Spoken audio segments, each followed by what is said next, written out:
जय श्रीमन्नारायण। उत्तर अमेरिकायाम् अर्कन्सा नगरे बेण्टन्विल् क्षेत्रे स्थित श्रीरामानुजदास श्रीमन् वेणुगोपालमहोदयः भगवद्गीतायाः भाष्यं दत्तवान्। इदानीं तस्य भाष्यं संस्कृतभाषायां शृण्वन्तु। त्रयोदशोऽध्यायः क्षेत्रक्षेत्रज्ञविभागयोगः। तृतीयः श्लोकः। तत्क्षेत्रं यच्च यादृक् च यद्विकारी यतश्च यत् स च यो यत्प्रभावश्च तत्समासेन मे शृणु।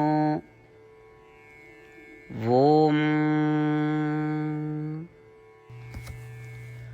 गीताचार्यः श्रीकृष्णपरमात्मा अर्जुनसमेतम् अस्मान् सर्वान् क्षेत्रक्षेत्रज्ञविभागयोगं शिक्षयति। परमात्मा वदति, अर्जुन, क्षेत्र अर्थात् शरीरम्। इदं शरीरं केन वस्तुना कृतं? कानि परिवर्तनानि अस्मिन् शरीरे भवन्ति? तथा एतस्य शरीरस्य प्रयोजनं किम्?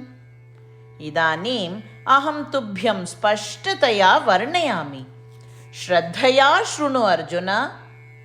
अपि च अर्जुन, शरीरस्थ आत्मा क्षेत्रज्ञ इति उच्यते।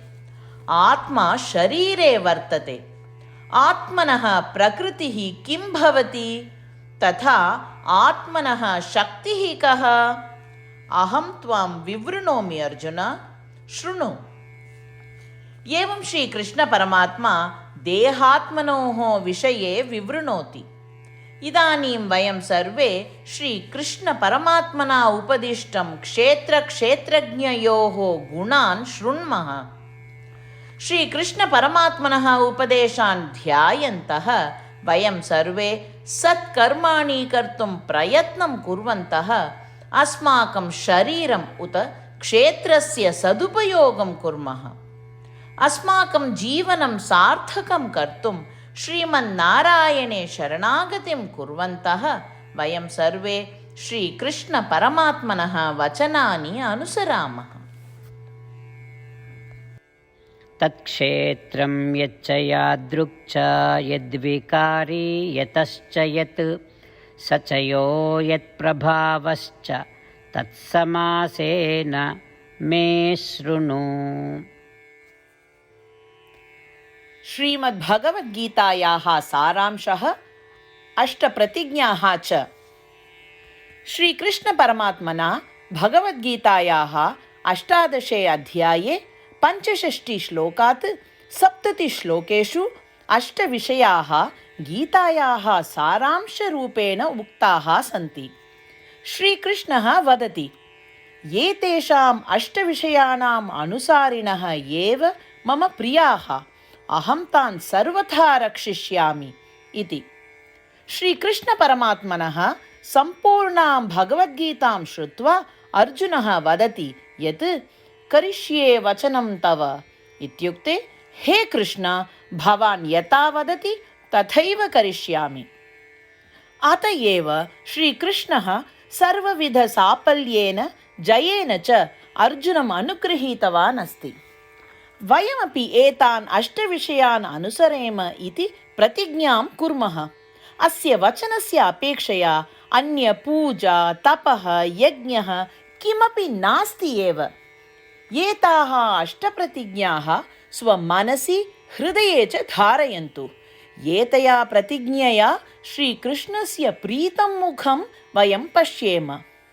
इदानीम् अस्माकम् 8 प्रतिज्ञाः। भो श्रीमन्नारायण, यथा सूचितं भवता अहं सदा भवन्तं ध्यायामि। भो श्रीमन्नारायण, यथा उपदिष्टं भवता अहं सदा भक्तो भवामि। भो श्रीमन्नारायण, भवान् यावत् तृप्तिः भवेत् तावत् भवन्तं सेविष्ये। भो श्रीमन्नारायण, मम महती विश्वासः यत् अहं भवतः भक्तोऽस्मि। बद्धाञ्जलि भूत्वा भवन्तं सदा वन्दे। भो श्रीमन्नारायण, अहं भवतः वचनानि स्मरामि। मामेकं शरणं व्रज। भो श्रीमन्नारायण, भवतः चरणे एव आगतोऽस्मि। भो श्रीमन्नारायण, पुनः स्मरामि भवतः वचनं, मा शुच। अहं कदापि न दुःखो भवामि। भो श्रीमन्नारायण, श्रीमद्भगवद्गीताम् अस्मभ्यं दत्त्वा अस्मान् सर्वान् अनुगृहीतवान् अस्ति। प्रतिदिनं भगवद्गीतायाः एकं श्लोकं वा शृणोमि उत वदामि इति प्रतिज्ञां करिष्ये। भो श्रीमन्नारायण, सर्वेभ्यः मानवेभ्यः भगवद्गीता भवता अनुगृहीता अस्ति। अज्ञातेभ्यः जनेभ्यः अपि एतां भगवद्गीतां नेतुं यतिष्ये। भो श्रीमन्नारायण, यथा भवता उक्तं तथा करिष्ये। यथा भवतः इच्छा तथैव आचरणं करिष्ये। भवतः एव सेवां करिष्ये। यदि एवं श्रीमन्नारायणस्य वचनं पालयेम तर्हि तदेव प्रत्येकस्य पूजा भविष्यति। पूर्णविश्वासेन पुनः प्रतिज्ञां कुर्मः। भो श्रीमन्नारायण, करिष्ये वचनं तव। तत्क्षेत्रं यच्च यादृक् च यद्विकारी यतश्च यत् स च यो यत्प्रभावश्च